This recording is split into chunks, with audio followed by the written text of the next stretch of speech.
Hello students, आज हम second case study करने वाले हैं जो कि सीबीएसई सैम्पल पेपर की है। आइए रीड करते हैं। ये केस स्टडी आपके स्केल फैक्टर पे दी हुई है, जहाँ पर हम सिमिलर ऑब्जेक्ट, सिमिलर शेप्स की बात करेंगे। A scale drawing of an object is the same shape as the object but a different size. यहाँ पर हमारे पास दो ऑब्जेक्ट हैं जो सेम है दिखने में, बट उनका साइज डिफरेंट है। फॉर एग्जाम्पल, अगर मैं आपको कुतुब मीनार का स्केच बनाने के लिए कहूँ तो हम पेपर पर सेम एज इट इज उस शेप को बना लेंगे, लेकिन साइज में क्या होगा, डिफरेंस होगा। रियलिटी में जो कुतुब मीनार है वो काफ़ी बड़ा है और पेपर पर वो छोटा बनेगा। तो यहाँ पर क्या हुआ, शेप सेम है पर साइज जो है वो डिफरेंट है। तो यहाँ पर जो हमारा स्केल फैक्टर है वो यही है। The scale of a drawing is a comparison of the length.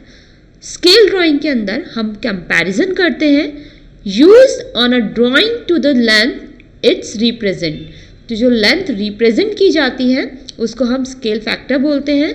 The scale is written as a ratio, और स्केल को हम रेशियो में लिखते हैं। The ratio of two corresponding sides it similar figure is called the scale factor. तो similar figure के अंदर जो टू कॉरस्पॉन्डिंग साइड्स होती हैं दोनों की, वो क्या होती हैं, स्केल फैक्टर कहलाती हैं। तो स्केल फैक्टर का यहाँ पर जो फॉर्मूला है वो दिया हुआ है, length in image upon corresponding length in object. Means यहाँ पर आपने इमेज से मतलब हमारा मॉडल से है, तो हमें न्यूमरेटर में मॉडल की जो लेंथ होगी वो रखनी है और अपॉन में जो हमारा ऑब्जेक्ट होगा उसकी लेंथ रखनी है। जैसे कि मैंने आपको कुतुब मीनार का एग्जाम्पल दिया, तो अगर हम पेपर पे ड्रॉ कर रहे हैं तो वो इमेज हो गई। तो ऊपर न्यूमरेटर में हमें लेंथ ऑफ इमेज रखनी है और अपॉन में उसकी रियल लेंथ रखनी है। हमें यहाँ पर शेप्स की बने, shapes are similars. Rotation on turn, अगर हम रोटेशन करेंगे तो इस तरह से सिमिलरिटी आएगी। अगर हम रिफ्लेक्शन करेंगे तो भी हमारे पास सिमिलैरिटी आएगी। अगर हम ट्रांसलेट करते हैं या स्लाइड करते हैं तो भी हमारे पास सिमिलैरिटी आएगी। नीचे हमें दिया है, hence two shapes are similar when one can became after a resize, flip, slide और टर्न। वो कह रहा है कि दो शेप सिमिलर रहेंगी अगर हम उनको रीसाइज कर दें, चाहे फ्लिप कर दें, चाहे स्लाइड कर दें, चाहे टर्न कर दें, तो वो तब भी सिमिलर रहेगी। तो अब हम इस पे बेस्ड क्वेश्चंस करते हैं। तो यहाँ पर हमारा इसका फर्स्ट पार्ट है, a model of a boat is made on the scale 1:4। जो हमारा मॉडल है बोट का, एक साइड हमें रियल इमेज गिवन है और एक साइड हमारा मॉडल है। तो यहाँ पर जो हमें मॉडल का स्केल दिया हुआ है वो 1:4 गिवन है। The model is a 120 centimetre long. जो मॉडल है वो 120 सेंटीमीटर लॉन्ग है। The full size of the boat is width of 60 centimetre. जो बोट की विड्थ है, जो रियल बोट की विड्थ है वो 60 सेंटीमीटर है। What is the width of scale model? तो हमें स्केल मॉडल की विड्थ निकालनी है, मीन्स जो मॉडल है उसकी विड्थ निकालनी है। अब हम इसको करते हैं। हमारे मॉडल जो इमेज है उसकी विड्थ लेनी है और अपॉन में हमें ऑब्जेक्ट लेना है।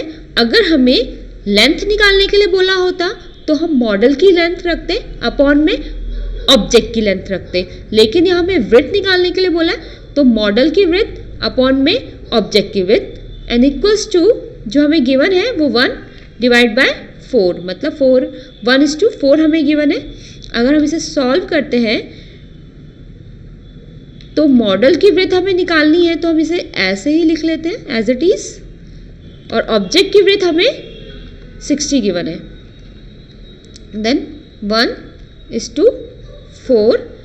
अगर हम इसे सॉल्व करते हैं, वृत्त को फाइंड करते हैं, तो 60 इक्वल के उधर जाकर मल्टीप्लाई में चला जाएगा और डिवाइड बाय 4, तो हमें जो वृत्त मिलेगी वो मिलेगी 15। 60 को 4 से डिवाइड करने पे 15, तो इट्स मीन जो इसका राइट आंसर है वो है 15, मतलब C part. B part, what will effect the similarity of any two polygons. दो पॉलीगन्स की सिमिलैरिटी कब अफेक्ट करेगी? जैसे कि अगर हमने क्वेश्चन को रीड किया था तो वहां पर हमें बताया गया है हमारे ऑब्जेक्ट की सिमिलैरिटी अफेक्ट नहीं करेगी अगर हम उसे रिसाइज करें, फ्लिप करें, स्लाइड करें और टर्न करें। क्लियर? तो ये हमें क्वेश्चन में ही गिवन है, अगर हम ध्यान से पढ़ें तो यहाँ पर भी हमारी सिमिलैरिटी इफेक्ट कब करेगी? अगर हम उसे फ्लिप कर रहे हैं तो हमारी सिमिलैरिटी अफेक्ट नहीं करेगी। अगर हम उसे डिलीटेड कर रहे हैं बाय स्केल फैक्टर, डिलीटेड का मतलब होता है लार्ज, अगर हम उसे लार्ज कर दें तो भी हमारी सिमिलैरिटी अफेक्ट नहीं करेगी। हम रीसाइज कर रहे हैं, इट्स मीन ट्रांसलेट कर दें, मीन स्लाइड कर दें, तो भी हमारी सिमिलैरिटी अफेक्ट नहीं करेगी। देन है they are not the mirror image, अगर वो एक दूसरे की मिरर इमेज नहीं है।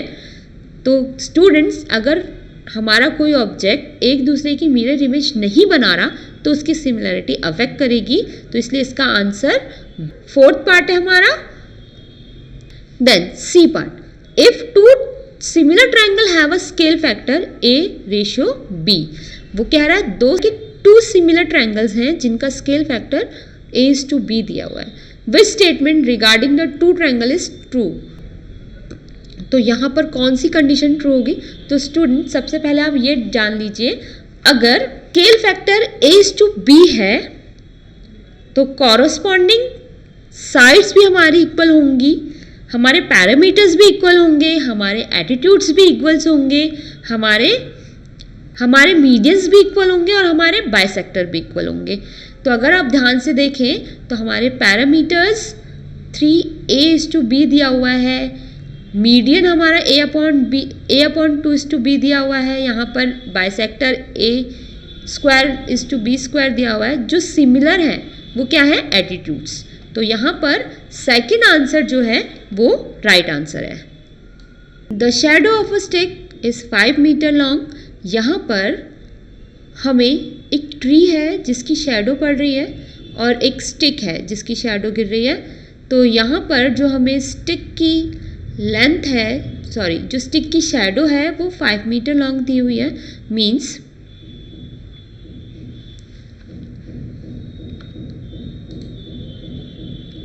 ये आपका 5 मीटर है। इसी तरह से हमें और जो स्टिक है वो हमारी 2 मीटर लॉन्ग है, तो ये हमें 2 गिवन है। At the same time the shadow of a tree is 12.5।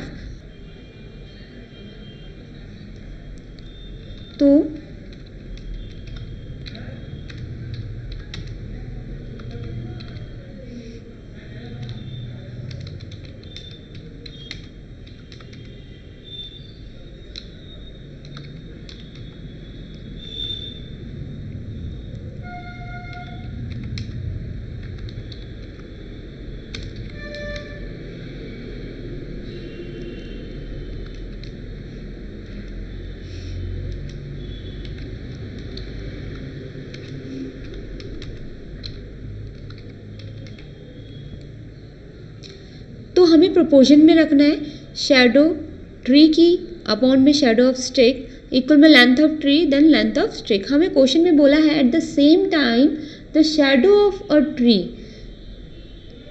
12.5 metre high is. तो उसी टाइम पर जो हमारी शैडो होगी ट्री की, जो कि ट्री की हाइट है 12.5 मीटर, वो क्या होगी? तो यहाँ पर हमें शैडो निकालनी है ट्री की। तो shadow of tree upon shadow of stick is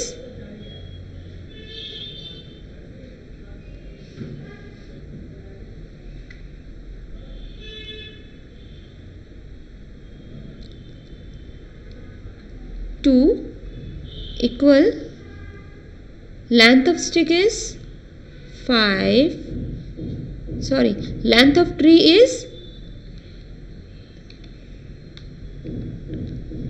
divided by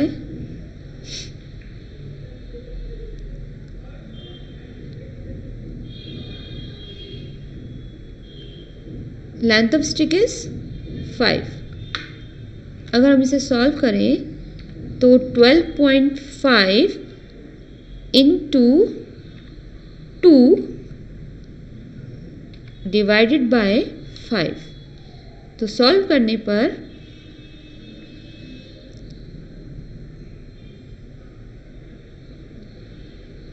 25 divide by 5 then equals to 5। तो यहाँ पर इसका फोर्थ पार्ट जो हमारा राइट आंसर है 5 मीटर। Then next and last part, below you see a student mathematical model of a farm house. Mathematicals के students ने मॉडल तैयार किया है रूफ विद अ मेजरमेंट के साथ। The attic floor ABCD is a model, is a square, the beam that support the roof, तो beams भी है इसमें। the edges of the rectangular prism EFGH KLMN, E is a middle of a AT, जो E है हमारा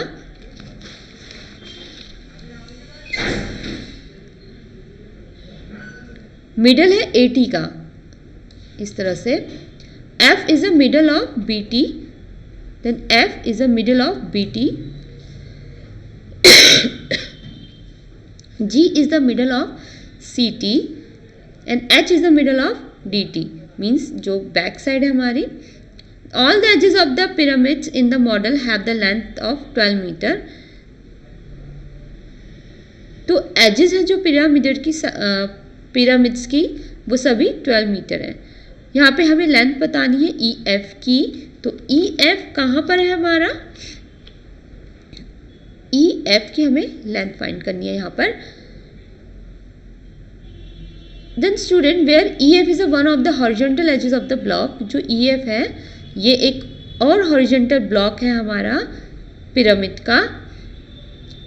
तो यहाँ पर स्टूडेंट्स एक चीज़ हम क्लियर करते हैं कि हमने मिड पॉइंट थ्योरम पढ़ी है कि अगर साइड्स के, अगर किसी ट्रायंगल्स के बीच से अगर आप मीडियन ड्रॉ करें, मींस E आपका AT का मिड पॉइंट है और F आपका TB का मिड पॉइंट है या BT का मिड पॉइंट है, तो हमारी जो AB है,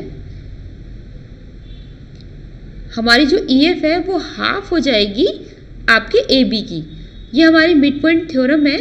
तो अगर हम इसे कंडक्ट करें तो हम इसे कैसे अप्लाई करेंगे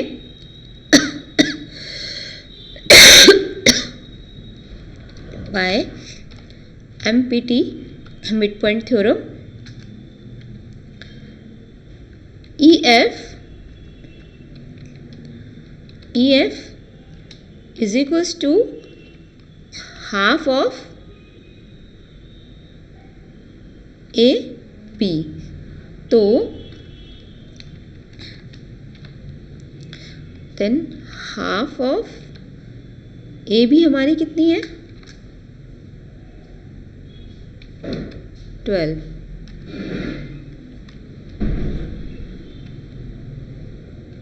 तो यहाँ पर जो हमारा आंसर है वो 6 सेंटीमीटर है। तो यहाँ पर हमारा आंसर 6 मीटर है। तो इसका थर्ड पार्ट हमारा राइट आंसर है। स्टूडेंट्स, आई होप आपको ये केस स्टडी समझ आई होगी।